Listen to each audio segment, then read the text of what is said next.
এই যে একবার মা খেতে দিয়েছে চলুন কুকুরটাকে, ঠিক আছে, ওর এত খিদে পেয়েছে, আবার মাছ দেওয়া হয়েছে।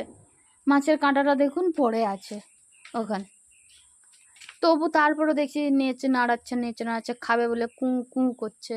মাছের মা এমনকি মানে লাউ খাড়ার আজকে সবজি হয়েছিল সেটাও পর্যন্ত খেয়ে নিয়েছে।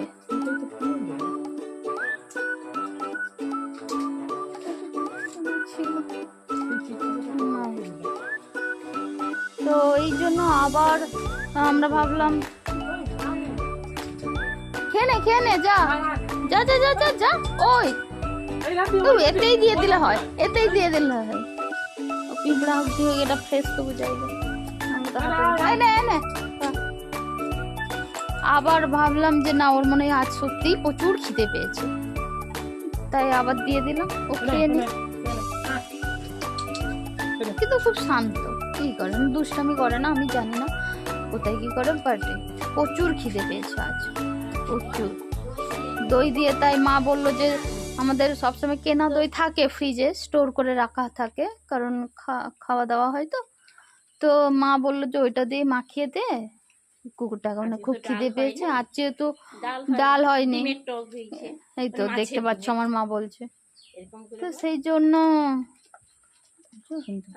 সেই জন্য ভাবলাম যে না, মা বললো দই দিয়ে দে। তো আগেও দেওয়া হচ্ছিল, দই খেয়েছে, মাছ খেয়েছে, আবার বিড়ালগুলো ছিল তো পোষা নয় কিন্তু, বাট এখানে অন্যদের পোষেছে তো ওরাও আসে, তো ওদেরকে মাছ দেওয়া হয়েছে। কিন্তু এর এত খিদে পেয়েছে যে বিড়ালকে তাড়িয়ে পর্যন্ত ও নিজে মাছ সব খেয়ে নিয়েছে। ওই মাছের কাঁটাটা চিবোচ্ছিল না, দেখছি না, তো তাও খুব খিদে পেয়েছে ওর, এত খিদে পেয়েছে দেখতেই পাচ্ছেন। এক্ষুন তো দেখলেন আমার ভাই ওকে খেতে দিয়েছিল, এবার আর প্যাকেটটাও সরে সরে যাচ্ছে, ও খেয়ে যাচ্ছে, প্যাকেটটাও সরে সরে, দেখো কোথায় ছিল প্যাকেটটা, কোথায় চলে গেছে।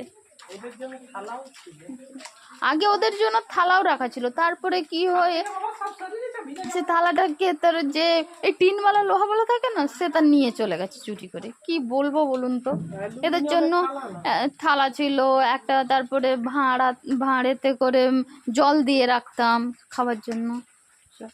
সে এখন পেট ভর্তি, আজ অনেক খেয়েছিস? হ্যাঁ লালু বল, অনেক খেয়েছিস আজ, নিশ্চয় পেট ভরে গেছে, চলে যা, একটা ঘুম দিয়ে দে, দুপুরবেলা হয়েছে। দেখুন মাছের কাঁটাটা সেই কড়মড় করে খাচ্ছে কিরকম, মাছের লোভ ছাড়তে পারছে না। পুরো একটা মাছের মাথা ছিল, তো সেটা মা বলে দিয়ে দে, খাবি না তো, পেট ভরে গেছে তো, সেটা এই মাছের কাঁটাটাকে কড়মড় করে চিবিয়ে চিবিয়ে খাচ্ছে।